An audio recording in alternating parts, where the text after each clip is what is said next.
me at the back? No. Can you hear me at the back? Yeah. Can everybody take the seats now? And a little quiet for the first speaker. So once again, it's been a brilliant turnout. Thank you all for coming. Get closer. I didn't think you'd care that much. So, yeah, fantastic.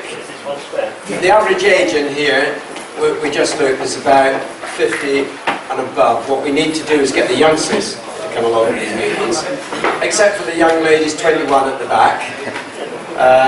There are some youngsters here. But I thank everyone that's come along, made the effort in a lovely hot day on a Saturday. Fantastic. Now, this is the second meeting for the Wake Up Project UK, and we'll be moving it around the country from here now. But our first speaker, a lot of people know him and have heard him. I don't know if everyone here has heard him, but he's amazing, and it's Rob B. Hey!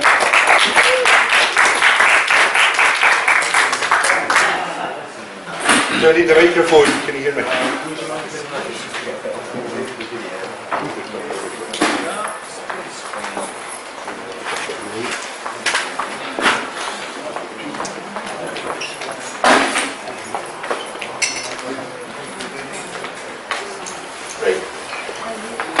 I have to eat this microphone all day. Can you hear my voice like that? Is that okay? Thank you everyone. I'll come around later on because there'll be people coming around later. I've got a fairly strong Welsh accent, as you can hear, so I do apologise for the accent. I can't change it, I'm not going to. My name's Rob B. The reason I don't give my surname is I've no wish to form contract with anyone in this room. You're all aware if you give a full name, you that's an offer of intent to form contract. So that's the first lesson you learn. My speciality, if you like, has been council tax. The reason was, I don't like being told what to do. I don't like not being able to ask questions, and I certainly don't like little opaque committees of people I absolutely fundamentally disagree with, politically and every other way, telling me and my wife what our moral standards are, what our virtues are, what we can and can't do, what's right and what's wrong. We know ourselves, and everybody in this room knows themselves. We know what's right and wrong. Yeah, I don't need faceless bureaucrats to tell us what's right and wrong. So it was 7 years ago, I started asking questions. How revolutionary is that? Questions like, who are you? Where does your authority come from? Who do you think I am? Yeah, why are you shouting at me? Why are you sending me threatening letters? Can't we talk to each other like decent people? Yeah. Where's my money going to? Where's it getting spent on? Can I see your accounts? Can I see the accounts? Questions like that, and all of them were getting no. When people start refusing to ask questions, my background as a contracts manager, when people start refusing to answer questions, ask more questions, I don't have anything to do with them. So that, on the level I work at as a contracts manager, if I'm speaking to a subcontractor or somebody and they can't answer questions, I back away. I'm legally obliged under criminal law to back away. Whereas it seems when you're dealing with authorities, and that's an interesting word, authorities. Is that better? Yes. Okay, I'll use the microphone. When you're dealing with authorities, apparently the norms of law don't seem to apply. It's a dwarf level. It's better. Right, so now we've either, in this country, and this is the fundamental reason I'm doing what I'm doing, we've either got one law for every day. We fought a civil war, and all the rest, everything else to do with civil war was background noise.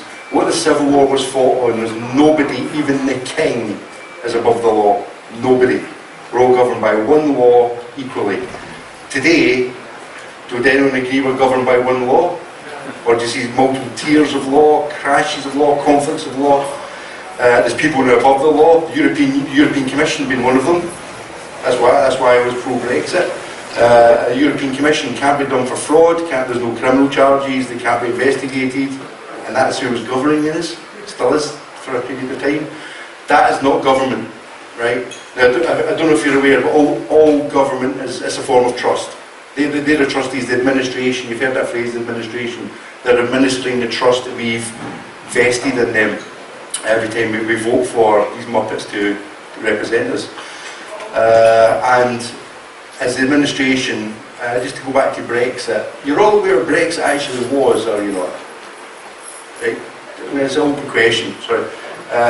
Brexit was the trustees of the trust, right, offered a vote of no confidence in the board management. That's what Brexit actually was. And something people, this goes on to another issue about rights. I get people all the time bored and the absolute crap out of me talking about the rights. You know, one right in law, one right. Everything else is a privilege. We're in the Commonwealth, if you're in the UK or in the Commonwealth territory. In the Commonwealth, you are one shareholder of the Commonwealth. You have one right as a shareholder, and that is a right to a vote of no confidence in the management. That is it. Everything else is a privilege. So people talk to me about, oh, I've got these rights, the human rights. That's all privileges. They can be taken away tomorrow, but they cannot take away that right of a vote of no confidence. And I, myself and my family, had a democratic decision, and we elected to remove ourselves from the electoral register because we didn't wish to be implied that we supported the management, the government, and we formally informed the electoral commissioner that you can record this as a vote for no confidence in all of the above the current regime. So I don't care, I mean, you can vote for individuals, but it's the regime itself. So they have us playing this game where it's a moving game where we're voting for individuals and personalities, but it's actually the board is moving around. We're voting in the pieces. Yeah, and all they let us do is vote on the pieces. They don't let us vote on the board, and the board's moving around all the time. Yeah. So the problem I've got with, I pulled off a scene about a year ago.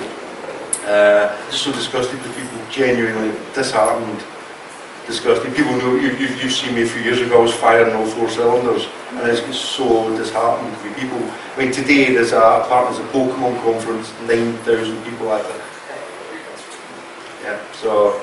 Maybe we should give away Pokemons at the end of these meetings, maybe get some more people here. But I mean, this, you can talk to people being infantilized now. I would absolutely agree with that. I've been reading a lot of psychology over the last few months. People have been absolutely infantilized, and you just have to go to any of these social networks on the internet, try to keep off them. But it's interesting as an observer, observing people, and you get these highly emotional, low information people arguing with each other, and it's not an argument in the sense of a classical argument where it's a debate and there's a solution and it's presented. It's bickering. People bicker online, they bicker, and people have forgotten how to, the classics, you know, how to present a debate, how to present an argument, how to meet a compromise, how to listen as well as talk. That's all gone now. It's just bicker, and it just disheartens me.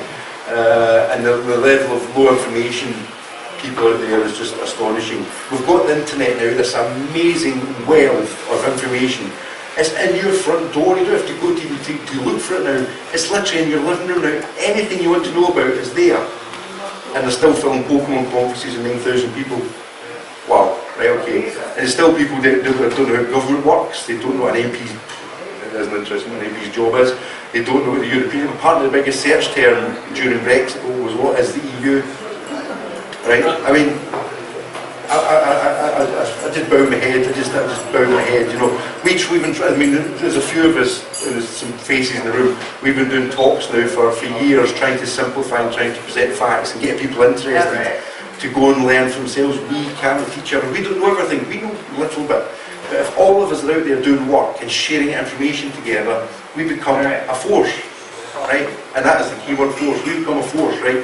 But as long as everybody's waiting for a handful of gurus to tell them the answers, in 100 years' time we're going to be still sitting here. 1,000 years ago people were waiting for gurus. Yeah? That's what religion's all about. But anyway. So what we need people to do, all I'm really hoping for people to do is, the information's out there, guys. It is out there. You need to build in a bullshit filter. I mean, on the internet you need a bullshit filter which is 6 foot deep, right? Because there's so much nonsense and gibberish on the internet, right? You must back it up by reading books, right? having little private meetings, forming little sort of research groups, researching for yourself, getting information for yourself, right, and feel what's good in your heart, right. If somebody's telling you something you're not comfortable with, don't go with it. It's what feels right to you. If you feel you're happy to stand in front of a judge, or in front of me, or in front of anyone out there, anyone of your friends, and argue a case sensibly, you can use passion, but not angrily. You can be outraged, but not anger. But if you feel confident you can present something and you know you're right, do it. Do it. So if you're arguing something you're not confident with, you'll get your backside handed to you. So it was a little bit into my background as well, to explain why I am, because I find new people, they look at us as if we're sort of strange, right? I'll explain my background, because I'm just a normal bloke like everybody else, genuinely normal bloke. I grew up in sectarian Scotland, Protestant Catholic, right? I was on the Protestant side of my family. I was never that way inclined, so I never get into the religion thing. But you realise there's a lot of screwed up people in the world when you're involved in that sort of sectarian society. It's coming to England, by the way, big thing, right? You're about to get hit with sectarianism, and I don't wash up on you.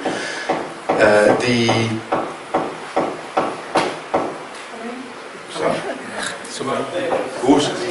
Right. I moved school a lot as a child as well, because my father moved into different jobs. So I was always the new boy at school, so you quickly learn to judge people.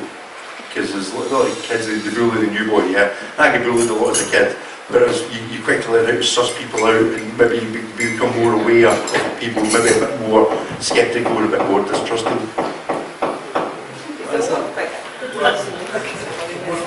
Right, anyway, so there's nothing unusual in that. You know, I'm not brighter, I'm not smarter, I'm not any better than anyone in this room. It's just we've got maybe different background, maybe some of you are more tuned to these things than I am. Women are still a complete and bemuse me totally, I must admit, that I'm married to one. So on that basis, when I start looking at authorities, I bring that sort of skepticism, the cynical side of me, and I start asking, because I don't trust people. And again, being a contracts manager, people screw each other over all the time. It's how society works. Certainly how the UK is now based upon fraud, absolute fraud, top to bottom. Is now based on criminal conduct. It's now based upon law being diluted now to the point of being a complete joke. So the country's all screwing each other over. I don't trust people, and it's unfortunate, but it's a healthy way to be.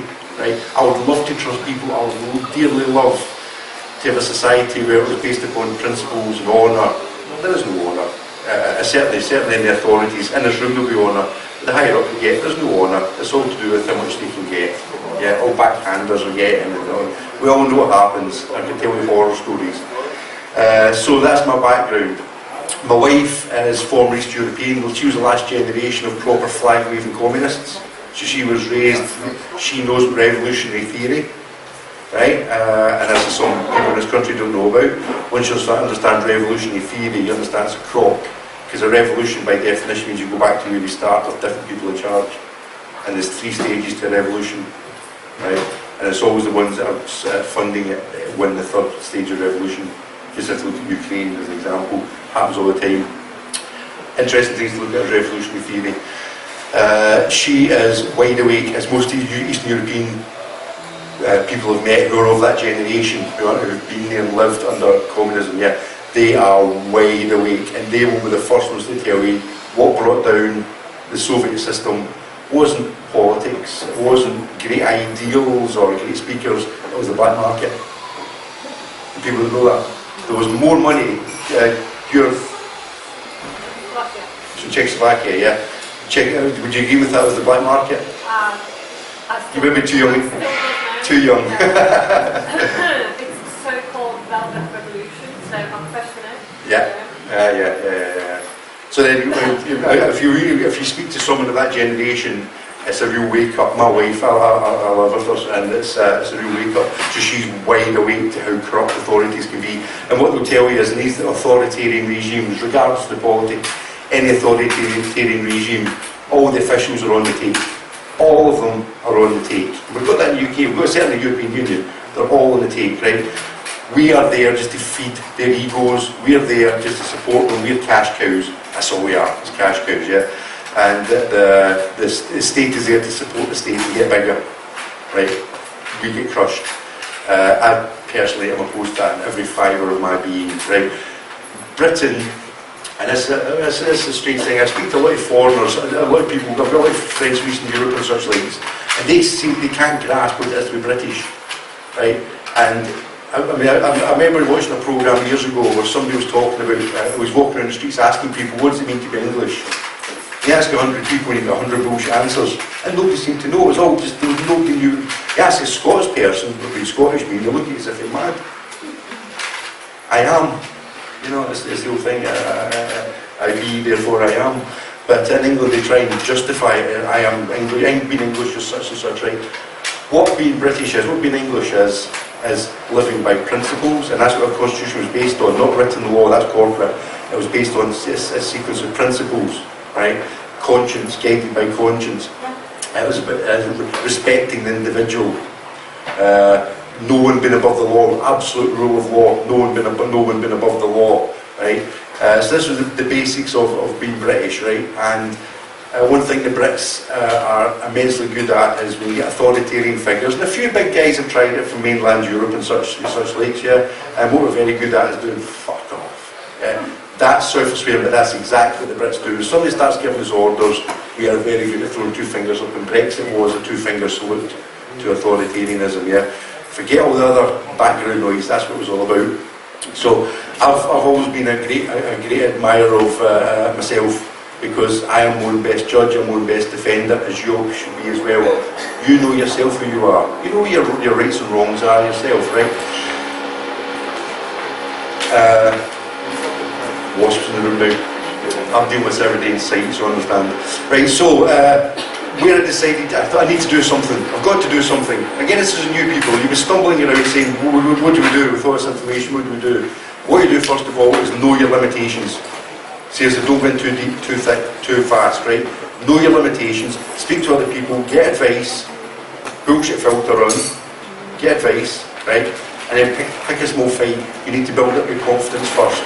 Because I promise you'll quickly build up your confidence and realise those big scary men are not that scary. They're actually terrified of us. And they're not that bright. They're living by rules. The Saul Alinsky's, I mean, I'm not a lefty, right? The Saul Alinsky's 12 rules for radicals, one of them was beaten by their own rules. And this was used to destroy was used now to destroy our society around about us and divide and conquer. We can now start using it back on to try and rebuild society from which it's been destroyed at the moment. And I know I disagree with a lot of people in politics, but we all share a common goal, as we all support each other. I've no ill wish upon anyone in this world, and I hopefully no one in this room has got any ill wish against me or anyone else. We may disagree in certain issues, but certainly we need to move forward. And certainly I wouldn't be one to tell you how to live your lives. I wouldn't be wishing to impose a religious belief or a political belief or any sort of form of belief is a word I hate. Belief is when it's the dispensation of truth and fact, the results in belief. Yeah. Anyway. I decided to pick a fight with council tax. Now the reason was I get this horrible letter. I mean, I was working hard, I'm working long hours, right, earning a trust and paying for everybody else, right, my taxes, and then I'm getting these threatening letters, pay up now or I'll come round and burn your dog and, you know, burn your house down, you know, I was like, who do you think these people are to be talking to me like that? You work for me. Yeah, okay, well, we claim on the payment. I'm sorry, you know, why did it suddenly get all nasty and threatening? And that's my crack.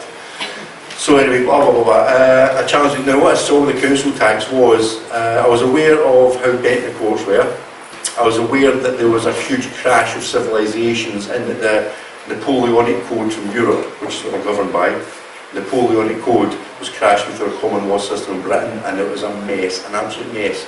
And I just thought, so I've got to expose this. So council tax exposed how they're breaking up the UK into regions, which is again a lot of things a lot of people don't know about. They have done. They've broken the UK up into regions and sub-regions, administrative districts with district judges. Do you all know the definition of the word district? Sorry? Do you know the definition of the word district? District. No, district judge. Right. District. If you look up a legal dictionary, you still don't understand what it means. It's a jurisdiction? It's a military word. It means an area that can be patrolled by a troop of soldiers. Okay, region, regimental, right? There's these, and I mean, just a little diversion. For dictionaries, if you want to understand things, there's not only the Oxford Book of Gibberish dictionary they've got, I just don't bother reading that. Also, very rarely do I now turn to legal dictionaries. The real definitions are commercial dictionaries, military dictionaries, dictionary. A dictionary, sorry, yeah. A dictionary. So if you go for military dictionaries, they are a real eye-opener. Because all words that you think you understand, judge, court, rules, orders, regulations, Postmaster General, Attorney General, yeah, absolutely. Secretaries. You notice that the Ministry of Transport is now been replaced by the Department of Transport, military word. Even we've got martial law in this country because we've got an attorney Soft general martial law, yeah. who's a military rank in the army. Yes. So we're actually under military control in this country. Absolutely. Because the top lawman is a general in the army. He's called Attorney General. Yeah. And even the post office is controlled by the military. He's called the Postmaster General. I was going to cover that, Every okay. word you have, or martial, when you have words like martial, that's a military word that goes on and on. I was going to cover that, yeah. Yeah. So, difference a military judge and a normal judge, a civilian judge, is a military judge is called a judge advocate. Okay. Have any of you spent any time reading the Judicial Code of Conduct? That judges are held by. Yeah. It's online, you can buy a copy of it, right? Now I've mentioned that to you, go and read it and you'll see why. I was reading it and certain sentences were worded very strangely. I'm like, why have you used that? The Judicial Code of Conduct for judges. Is anybody typing this? Yeah, it'll be I on. have the CD. It'll be on YouTube, I think. You put it on YouTube, yeah, it'll be on YouTube. Again, apologies for my accent. Well, I don't apologise, but yeah. So the Judicial Code of Conduct, if you read through it, you see it's wide open for a judge to switch over into being a martial law, being a military judge. Yeah. And I would say we have never come out of martial law since the Civil War.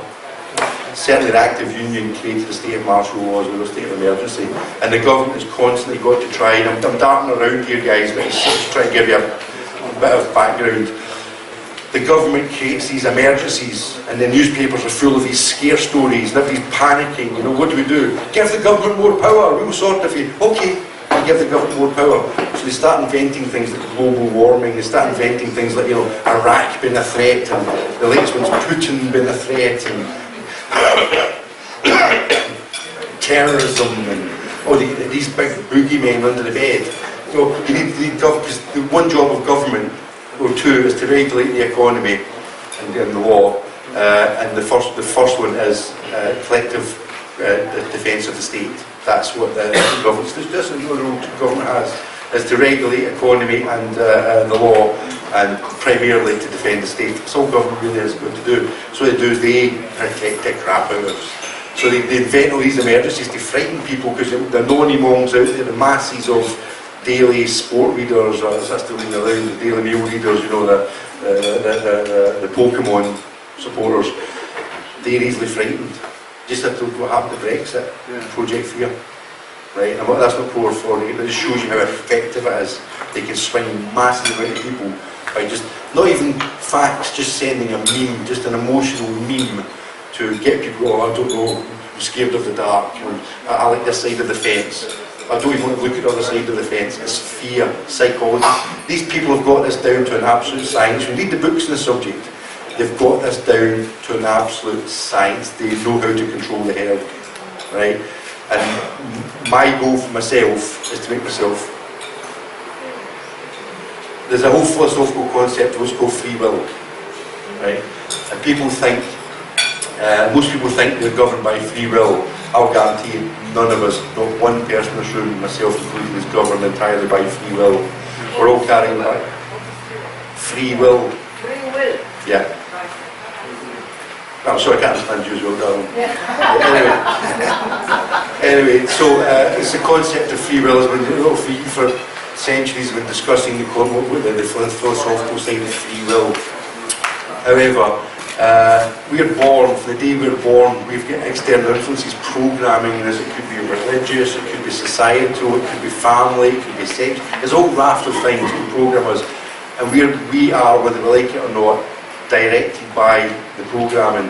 And what I consciously tried to do many years ago was to deprogram myself completely. Start from when I started the free man movement and I met some of these amazing people. I tried to deprogram myself. Format C, for people who do a bit of coding. Format C, you start again, and learn everything from scratch, and it's the best way to go because you just push everything you believe, all the peer pressure, push it to one side, and really learn how the world works. And in doing so, you'll learn how you work, and you'll learn who and what you are. And that's the start of the journey, is learning who and what you really are. Not what your partner thinks about you, not what your family think about you, your church or your mosque or your synagogue or whatever it is you do, your workmates. I don't care what people think about me because I know myself and I'm happier for it. Yeah, and I think I see a lot of people, they're missing that element for their life because they're going along, their life's been steered by other people. And then what other people do is they whittle away at your confidence all the time, whittling. And as I meet so many people, the majority of people I meet have low confidence. It's so easy, for me, it's so easy to dismantle someone's confidence. I'm pretty good at it. And I don't do it, but I can do it, yeah.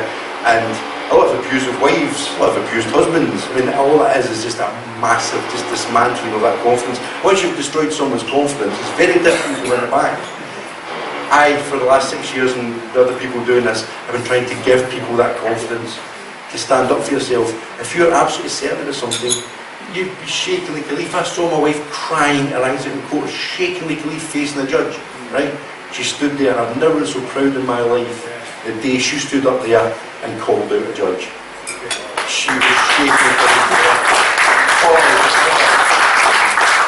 And anyway, and the judge usually was wrong, yeah, but then my wife changed. The day she did that, she changed. Because she was programmed all her life to fear authority. Being a communist, you know, back in the days, yeah, well, not she wasn't a communist, but living under the Soviet regime, she suddenly wiped clean all that programming to fear authority. Now she doesn't fear authority. She doesn't fear it. She actually she's broken out of that sort of bubble they create.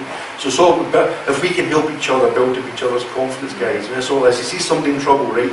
Don't do the work for them. Give them the tools, hold their hands, guide them. Because if you do the job for them, they're not going to build any confidence up, right? Make them speak to whoever it is in authority. Make them write the letter. Start off small steps. Build up your confidence. Start off small steps. You'll write a letter saying, actually, no. How's that for a revolutionary statement? No. It's the most difficult word in English. You've seen the experiments, how difficult it is to get people to say no. Have you ever tried that? Yeah, try it sometime. It's really difficult to say no to you because we're programmed to please. And you need to learn every now and again to say no. And it's the most difficult word in English language to say. I guarantee you, right? I could spend the rest of the day milling around. I could get every one of you to say yes to yes, and I'll say no to everything you say. Right? You know you've done it. It's so subtle, so clever to do it. But we need to learn these basic skills of life. How can you go through life not knowing how to say no? What does that make? What does that make people? Yeah. So I mean, the name of this place was giving me the shakes, the hive. I just think of drones. Drones say yes, but anyway, that's another thing. Right, so the council tax, just to fast forward now back to the council tax. I chose council tax. I thought it was a fairly low risk, minimum effort, but maximum impact at the end of it. At a level, because you can go into mortgages, you can go into intensely complicated areas, but you try and explain that to the Pokemon players out there. Heads explode, yeah. Pick something that's easy. If it takes, I'm a great believer, it takes more than 20 seconds to get somebody to understand and grasp what you're saying, walk away. If it takes a minute, you've lost them, because most people now, they've got that very limited span to get their attention. So hit them with 2 or 3 memes and walk away. Right? I could say, I've got presentations here, legal presentations, I could do them, you won't remember 99.9% of what I've said, you won't remember that. So there's no point doing that. All I could do is show the memes. So from the point of view of council tax, right, who is it that's demanding council tax from us? Council.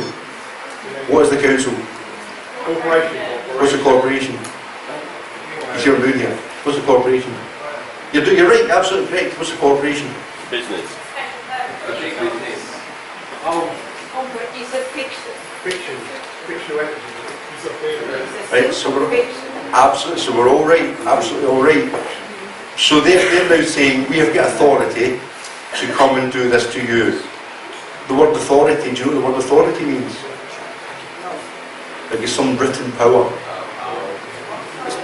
Everything that a written power, authored, it's authored, it's written down. There'll be something in writing giving them authority from someone else, usually the trust, the UK trust, to do something on behalf of the trust. So that's where the word authority comes from. When I grew up, we didn't have authorities. This is where we're different from mainland Europe and the rest of the world. Because I don't remember as a kid, even the older guys, do you remember having authorities when you were kids? We've now got local authorities, fire authorities, civil defence authorities, transport authorities, port authorities. Authority? What that is delegation of powers from the people we elect to run the trust. And they're delegating those powers because they're inept and corrupt and incompetent. So they palm it out, they delegate it out to other parties. And those other parties aren't doing it because they're nice guys, the goodness of their heart. They're there to do it for profit and power. Handle of money. Yeah. Is that the actual definition of the word? I always thought it meant somebody that knew what they were talking about. If you're an authority on something, you know what you're talking about. But is that not correct? Yeah, well, authority actually means it's authored, something's written. So an authority would mean you've written on the subject. You've written a seminal work on the subject that people refer to. For example, we went to court with a book. For example, this one here. I could go into court. This guy's an expert in the subject of international law. This is what I read. Interesting chap. So I could go into court because that's authored. This guy's an authority. He's written books on the subject. Yeah. Well, it's not only that, it's when you're growing up, people teach you that the word authority means that they have some authority over you, which they don't have unless you consent to give it to them. That's it. Yeah. So who was it that gave them these powers? And this is the most, other than no, the word no is the most important word in English language. Right, we need to learn it more. But the second most important word is that word, power. Power. Right? At what point has law been replaced by power? And that's what's happened in this country. And the mindset, TV, just see, Dixon had got green stuff. Yeah, at what point was law replaced by power? And that's what authority means. It's a power, and we could go into, I won't go into the occupied territory, that's another interesting area. But as an occupied, administrative power has delegated some of those powers to a third party to enforce on us. When did I give them that power, and when did I agree to you to get that power? Simple questions you ask, right? Now I found it a bit of a basic research. I did a credit check on, I was Wigan based, right? So I did a basic check on who the council was, and like umpteen names, there's some 7 or 8 different names came through from a basic credit check. Who's got the phone on? Carry on. Anyway, yeah, so the different names. Now again, being a contracts manager, if I'm dealing with contractors, if I'm dealing with money, right, I've got a company coming to me and they've got umpteen identities and names. Criminally, I've got to really tread carefully, and I would tend, if they couldn't answer the question who they are, where their actual power comes from, where the authority comes from, I'll back away from them, because ultimately, under contract law, and under criminal law, if I don't do my due diligence, I'm also party to that, because I didn't have negligence, so I'm liable. That's the other issue. So I just started checking. Now I went to the archives. We can all do this. So there it was one day, rainy day, went into the archives. The guy in the archives thought it was Christmas, because normally you get people come in looking for those boring mundane stuff. I went in there asking to see the coats and grants of arms, the constitutions, the royal charters. Always, yeah, they'd all these beautiful, genuine royal charters, beautiful documents, yeah. So I spent a whole day photographing, copying, and I found out the royal charters, the names were, in the past it was the borough of Wigan. Now, I didn't actually mention who the council was, I just mentioned the council. Then the later ones started talking about Wigan Council. Then in 1974, if we've still got a Queen, is another issue. Elizabeth, she's happily signed away in 1974, and all your councils now are governed by the Charter, which was the Royal Charter, which was granted in 1974, and they tell us this is going to be the very last Royal Charter. We'll get a proper Queen and we'll do a job, and we're going to get real Royal Charters. Anyway, because this one's been totally negligent, this Queen has been a complete, utter failure. And she'll be doing history as Queen Elizabeth and she has done nothing to sell us out.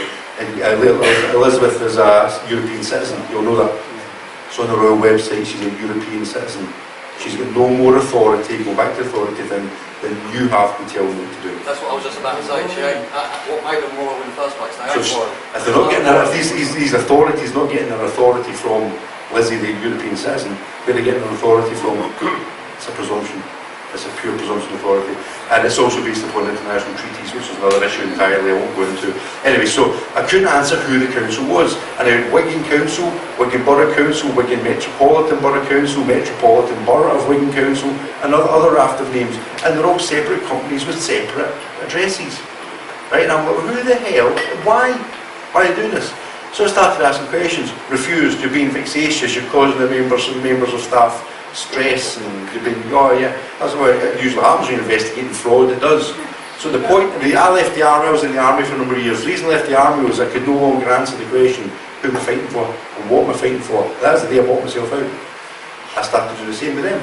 So I've had to know who you are, I'm not giving you a penny until you can tell me who and what you are. That money's been placed into an escrow account, a separate account. It's not a refusal, don't refuse to pay. I'll pay them when they can prove to me who and what they are. I'm doing my due diligence. And it's required under the UK Convention on Criminal Corruption, Section 19 requires you to do your due diligence into natural persons and legal persons. Say that again. What law? The UK Convention comes from the European Union, it comes from the United Nations, but it's, from our point of view, it's the UK Convention on Criminal Corruption, Section 19. If you read that, you'll have a unique moment. Yeah, thanks a lot for that. It says a natural person, we are liable for the faults of the legal person, right? So you do your due diligence, right? So anyway, so they refused. I've got FYs out there, loads of them refused, blah, blah. They did initially give me some information, like nobody in the council, let's call it the council, nobody in the council swears an oath of allegiance. Really? Well, I did, so I'm higher authority than you have. Let's talk about authority. I've got an oath of allegiance by me, you've got nothing. Your Freemason oath, and whatever good old guides oath you've got, that's it. So I realised there's a scam taking place here, guys. What's happened is they've now come in, they've replaced our sovereign. This happened in the 70s, and they're gradually chipping away at it. What they've done, they've replaced our sovereign counties, they've replaced our sovereign towns, boroughs, cities with administrative occupiers. I'm trying to avoid getting into that area. What they've done is basically replaced it with the civil administration from a different authority than the sovereign authority we need to, that I prefer working with. Okay, so we don't even know who's pulling strings here. It's United Nations, by the way, if you're asking. UN, IMF, yeah. Anyway, so what they've done is they've dismantled the country into regions, sub-regions, administrative districts. Greater Manchester has appeared from nowhere as the flagship. The rest of you all be following shortly. It's sort of where I live. We've got the County Palatine, we've got Lancashire. We've got Lancashire County Council, we've got the administrative county, which is different from a sovereign county of Greater Manchester, and then we've got European stuff on top of that. So there's multiple jurisdictions all stacked up on top of each other. And the problem is, these are not all working together, they hate each other. And what it is, think of a big city, we've got all the gangs, so you get the four big sort of mafia families. They run the city, right? Now they're going to start a war with each other? No, because they know the police will come in there and take advantage of it, and the police and the services are constantly trying to make these families go to war. What the families are trying to do is not go to war, because what they do is they carve up the city into, they decide amongst themselves, that's your area, that's my area. So for the time being we hate each other, but we've got a common cause.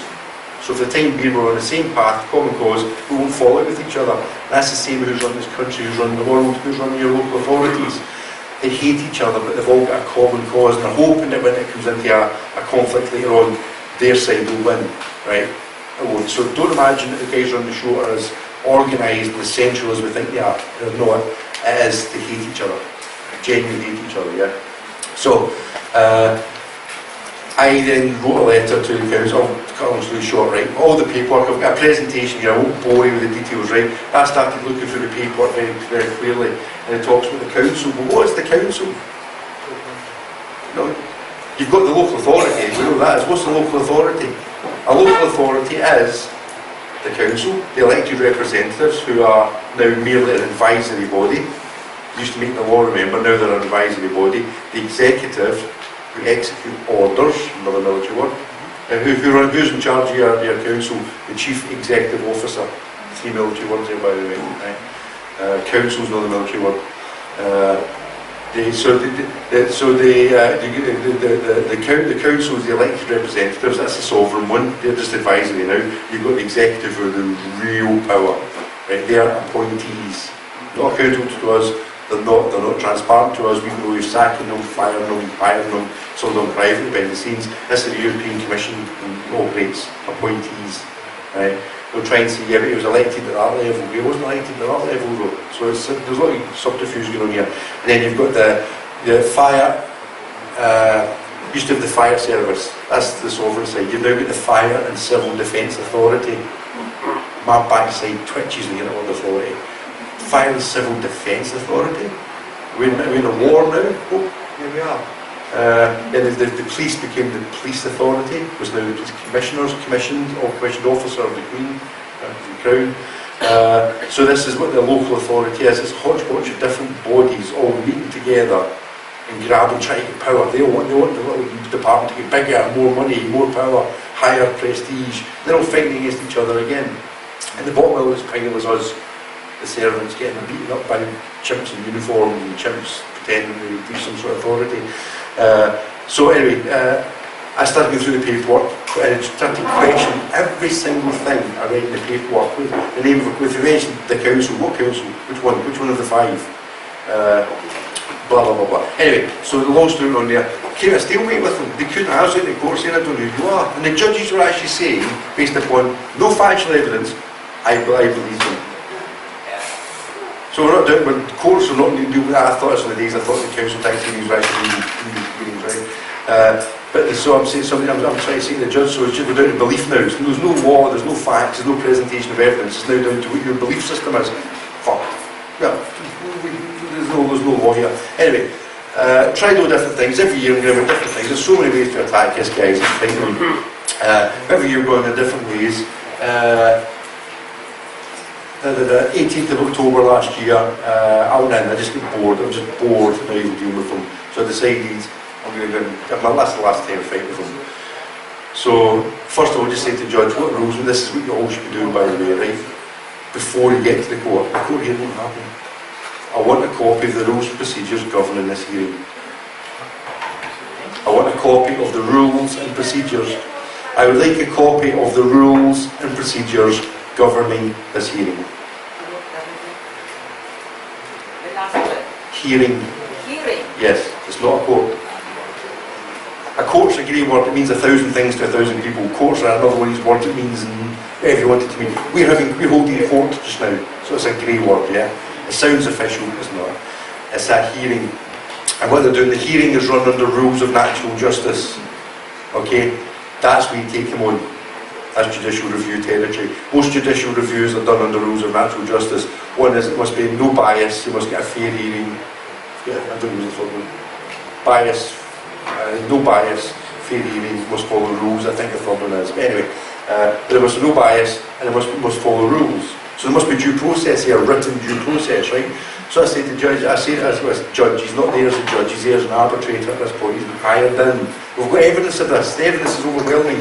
You can hire the court and the judge as a service, right? So although the court's not technically paying the judge, the council's not paying the judge personally, they're doing it through a proxy, which is HMCTS. It's a way of just dodging that very questionable, is the judge working for us? It's a bit dodgy, but anyway, if I was a judge, my conscience, I couldn't be a judge, look, I've got a conscience, you know. I would say to all district judges, maybe some good district judges out there, but damn you all if you haven't resigned. Because to stand back being a district judge and watching other district judges doing what they're doing, it's shameful, absolutely shameful. What rules and procedures are governing this hearing? Remember, human rights says you've right to fair and impartial tribunal hearing, tribunal military work. You have a right to fair and impartial tribunal hearing. Fine, well let me see that. I'll happily play along, as long as I know what the rules are. What jurisdiction we're under? There's another question. What jurisdiction we're under? And I say to the judges, it's civil law, criminal law, we're making shit up. So one of the three, it's either civil law, criminal law, or we're making shit up. I could have put military law in there, but I left it out, I wasn't arguing at the time. And the judge didn't know. Now before me is an assault hearing, after me is, I don't know, some robbery or God knows what it is, they put me between criminal cases. So it's, I mean, there's the coat of arms on the wall, the judge is there, it's lawyers behind me from other cases. So I'm under the impression it's a criminal hearing. They've done this to frighten us, it's psychology. Right? Civil, criminal, or we're making shit up. So there's various jurisdictions that's making shit up.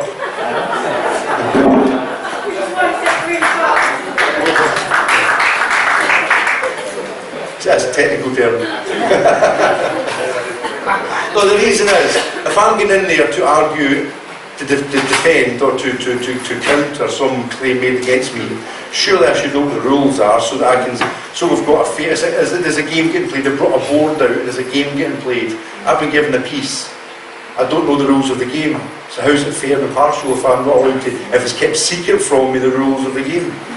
Bang, got them in that one, right? What jurisdiction is this under? If it's not criminal, it's not civil, it requires your consent. And they get your consent, they engineer your consent by not asking those questions. So there's that one. Also asked the judge to, in the room openly, ask the room to get me a blanket so I could cover the coat of arms. Because that was an absolute disgrace having that under the coat of arms. You should all be doing that, by the way, promise you, because you may hit me if you start asking for that, right? Coat of arms all covered up, this is not a hearing, and our sovereign lady, as opposed to the Queen, our sovereign lady should not be casting her innocent eyes upon this disgrace, yeah. And the judge, I mean, he's a nice guy put in a bad position, he's a nice guy, he's a shitbag, but he's a lawyer, that's the case. But he came across as a decent guy, he was like, and he was put in a bad position by the Justice Clerks, and the Justice Clerks are the key to this, not the judges, it's the Justice Clerks. These are the real linchpin of this. That's one corrupt organisation. But anyway, so then, anything else? Okay, thank you. Okay. So, unless it's military is a completely different topic. I don't want to do just now. I promise you, if you look into military law, as an exercise to go home yourself, right? Promise me to do this, right? You see things differently. You start going down the path I'm going to do looking into this stuff. If you go into the internet and look up the Joint Services Manual 2004, so Joint Services Manual 2004, what happened was for many years Britain governed its own conduct in military campaigns and occupying territories, because we were an empire, we occupied a lot of territory, so we had our own code of conduct governing the rules of law and peace, rules of war and peace. And that's where the word rights comes from, by the way, the rights of war and peace. Anyway, so we kept away from the rest of the world with their own rule. Americans had their Lieber Code, which they developed during the old Civil War. They developed the Lieber Code, which the rest of the world jumped on. Britain, we've got our own one. And in 2004, we united all our services under one single code in the UK. It's called the Joint Services Manual 2004. Just jump to the section. It's a good read, by the way, but jump to the section. It's not a big book, it's designed for military people, so there's not many big words in there, there's not much, trust me. Yeah. But jump to the section, occupied territories, and think of UK. I guarantee you will have a eureka moment at the end of it. I promise you'll see the world differently. You see the UK as an occupied territory. Okay? And the civilian population can do a vote of no confidence in the occupying administration to replace within the occupying administration Brexit. in a different area here. So council tax. I finished off the hearing. Let's get bored at this point. I'll sit here all day. And how can I provide defence when I don't know what the rules are, I don't know what the paperwork is, I don't know if the other side have followed their due process, I've no idea what's happening. Yeah, so and it says, I don't know how to present my case, I don't know how to present my defence or response, I don't know if I'm a defendant, I don't know if it's a case or a claim, I know nothing. And also, the big difference in criminal...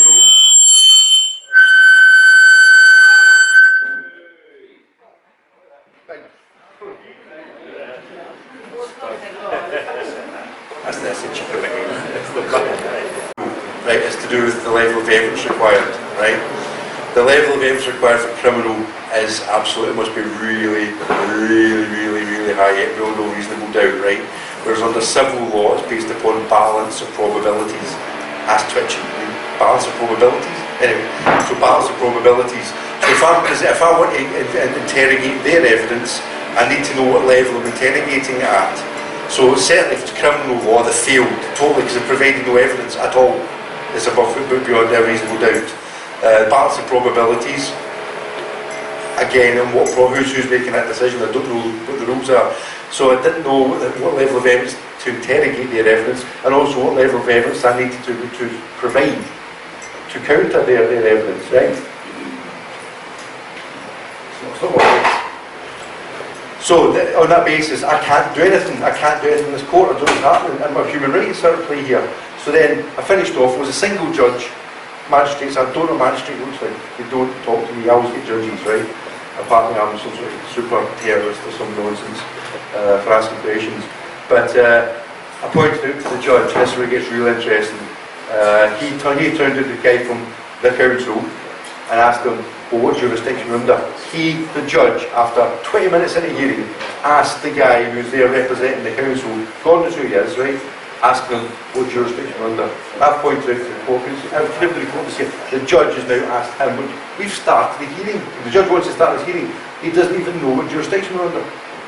So then the chap from the council says, the Magistrates Courts Act 1980. That's an authority, that's not a jurisdiction. That's an authority. Supposedly, I would challenge that, that's an authority, yeah? Post now Brexit, I say you can wait it off, that's another issue. Then I said, well fine, I'd come in that I used to go in, most of them do with foot deep of paperwork, clever technical arguments and get into Roman law all the way through common law and human rights and that. I wouldn't one bit of paper. And he just walked into it. It was section 125, part 5, I believe it was, of the Magistrates Courts Act 1980. Section 125. Right. So the judge, the guy from the council said we're under the Magistrates Courts Act 1980. I had one bit of paper on me. And it was section 125, part 5 of the Magistrates Courts Act 1980, which said where a single justice is sitting in a hearing, they can only issue an order up to £1. It's quite clear. And I say to the judge, I suggest you read this. I'm urging you to read this. So 3 times they tried to pass it, 3 times they refused. I know the law. I don't think you do. He's demonstrated they know the law by asking them for a jurisdiction. Anyway, blah, blah, blah, blah. He says, so where does this leave us? You've no jurisdiction here. Absolutely no jurisdiction at all. It says there, the law, the written law, the authority says no jurisdiction.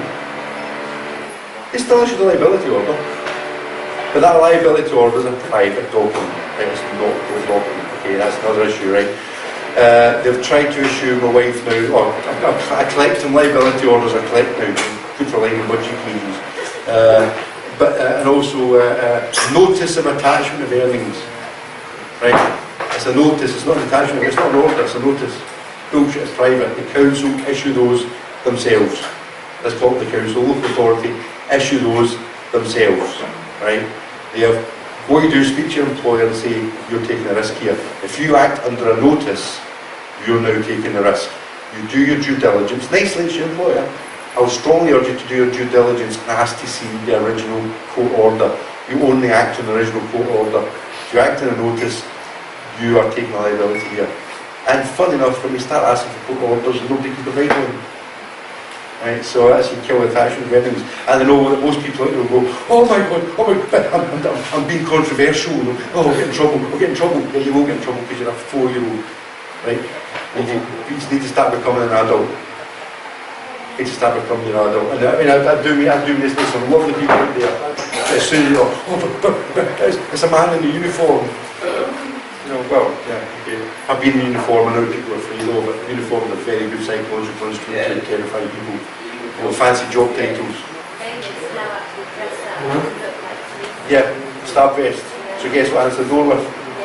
Stab vest. But it's not a stab vest, it's a black waistcoat that goes with the stab vest. Not vest me, man. So I mean, my missus 2 weeks ago had somebody banging the door I'm from the council. Turns out the private debt collector. Told me fuck off, let's go to off the premises. That's it. Yes, mate. Sorry, what constitutes a proper court order? I know it used to constitute a proper court order. Nowadays it's very grey because they can delegate powers now under again go to the Justice Clerks, they can delegate the powers. But I would suggest at the very least it's got to be in the court books, it's got to be in the court register of orders. Has to be. And you find your liability order for council tax and not on their register of different orders. That's the thing to ask for. Sorry, going back to jurisdiction, if these magistrates or these unlawful administrative hearings, are they advocating maritime So jurisdiction? what they are? No, what they are. And this is where I'm getting into international law, right? They're broken down, get rid of our sovereign borders, sovereign counties, towns, replace them with administrative districts, right? And what they're doing is they've brought in laws under international agreements. They're using the international agreement as the authority to do this. Now, the European Union did the EU Charter of Local Self-Governance, 2002 I think it was. So the EU Charter of Local Self-Governance is the authority they're using. And from that, the UK created the Localism Act 2011. You've all read the Localism Act? No? Yeah. The Localism Act 2011. First paragraph says, basically if a council feels like it says you can do what you want, when you want, how you want, as long as you can justify it's for the general well-being of the population or for the financial well-being of the area. So as long as they can justify its necessity for general well-being, whatever that is, right, and also the general well-being of the economy, whatever that is, I would say the mortgage fraud and the fraud and stealing and the corruption, so that's pretty bad, but we've got to pick up the tab for that. So anyway, yeah, so the Localism Act 2011 derives from the EU Charter of Local Self-Governance. Okay, and that means councils now think that. And what it creates, by the way, guys, is despots, little tyrannies. That's exactly what it creates. Little, what they call semi-autonomous sovereign states. And they're now breaking Britain up and Europe into city-states, right? You've now city regions. London, there's 9 of them in England. Scotland's one. Scotland's no longer a country, it's a city region. Wales is a city region, Northern Ireland's a city region. England's got 9 city regions. Okay, so they're doing is they're forming the city as being the core. So they're breaking England up into England's countries effectively, right? And these are little tyrannies. Now Do you mind going to do first off this so I can hear properly, yeah? 7 jurisdictions, you said? No, there's 9 city regions. There's 9 city regions in England. Yeah. The European Union's written extensively on this. They make it the most dull, boring corporate language to stop us reading this stuff. Okay? I promise you read it and you'll start understanding that port authorities, and those are terrifying. That's what we're getting run by now. So all the roads, infrastructure, hubs, transport, telecommunications, it all comes under port authorities now. And those are international law, not domestic law. And this is how they're circumventing domestic law as they're using these port authorities. Yeah. Another area, I could do another tour talking, I won't bore you to tears with it. But you look at port authorities and you'll find that behind your local council is a port authority behind it. And that's who the authority delegated part of the power the local authority comes from. Another issue. That your roads are now run by port authorities, motorways, everything. That's why I talk about the information highway. It's a lot of mistake of words, highway. Now we're running the national law, but anyway, blah, blah, blah. Right, so the council tax, guys, take on, stay within the level you're comfortable with, right? Meet with other people, talk to them, bullshit filter, biggest one you can get, right? Don't listen to gurus. I know nothing, don't believe me in anything. Write letters, ask questions, and what a good way to do it, what I do, why I can be confident. I write to numerous different government departments or numerous different people within the department, asking them the same question, and you get letters come back.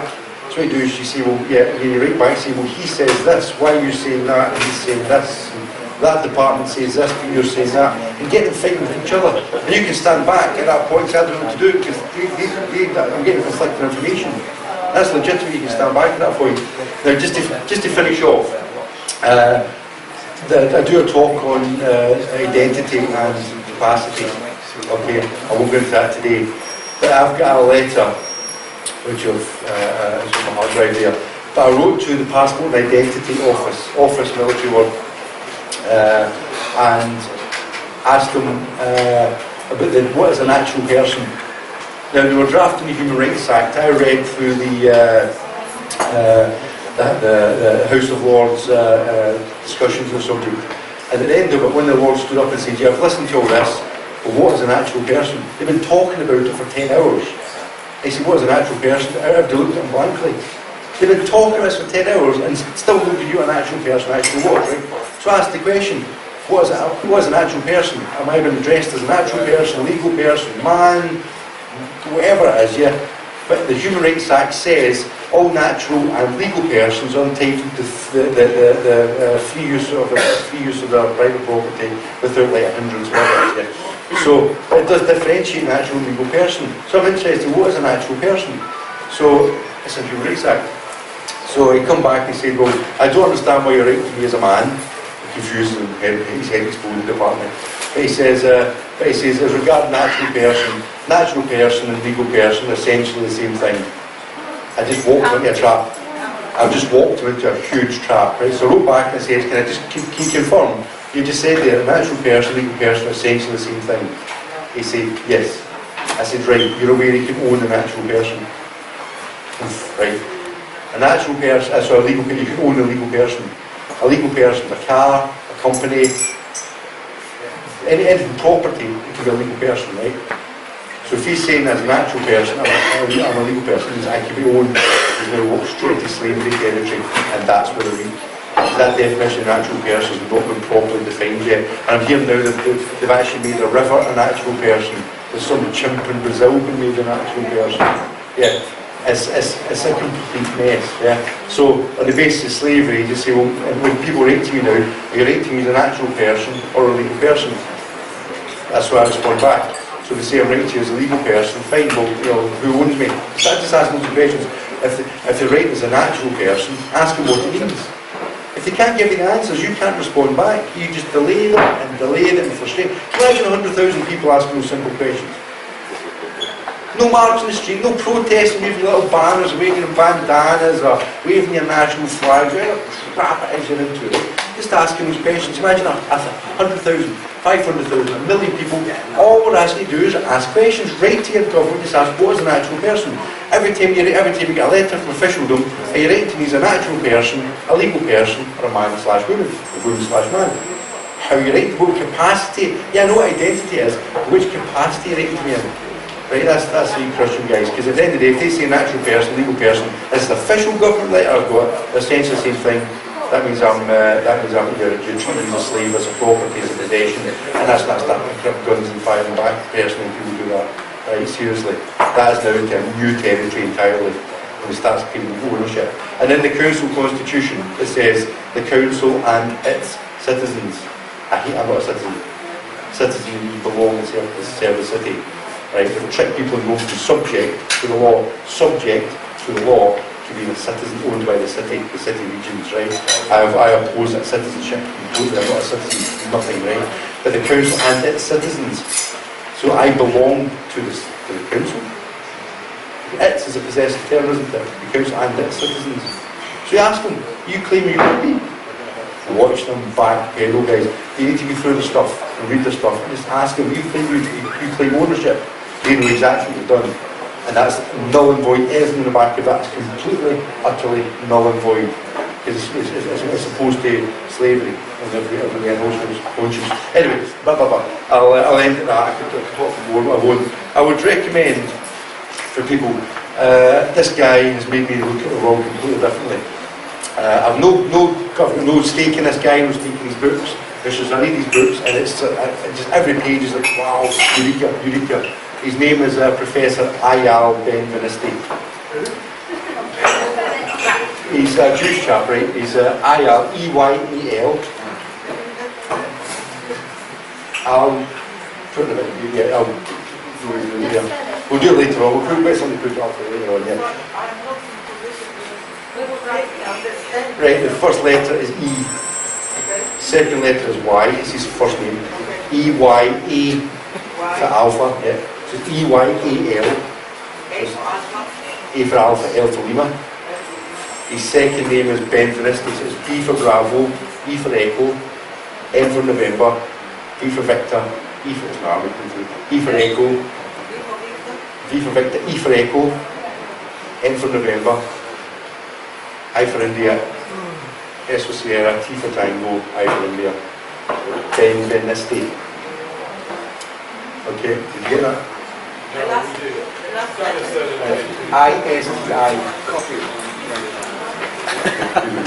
Anyway, so his name's Professor. Now, the reason I like this chap is, right, he's very open-minded, but he is an expert, world expert on the law of occupation and international law, and the guy gives you examples, and he is, I'd like to meet the guy, I'd like to shake his hands, because I think he's a genuinely good man who's trying to get information to the people who are listening. Yeah? And he's got a book called The International Law of Occupation.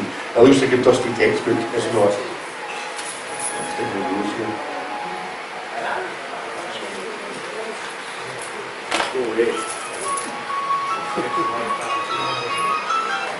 Right, so Professor Alban, I've got no stake in the guy, I don't care. I just found that has changed my view in the world. I look at everything in terms of law of occupation.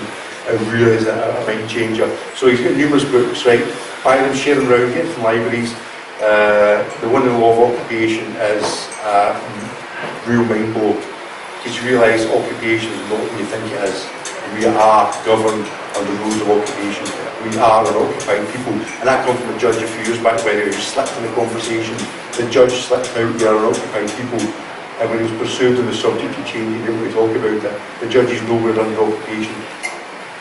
Okay, EU is an occupying power. Anyway, on that basis, blah, blah, blah. Okay, so I hope I've inspired a few people to do something, get networked and spread the word.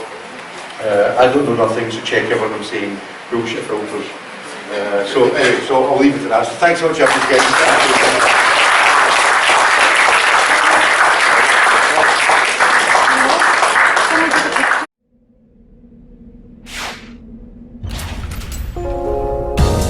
Debt Free TV, in association with GetOutOfDebtFree.org.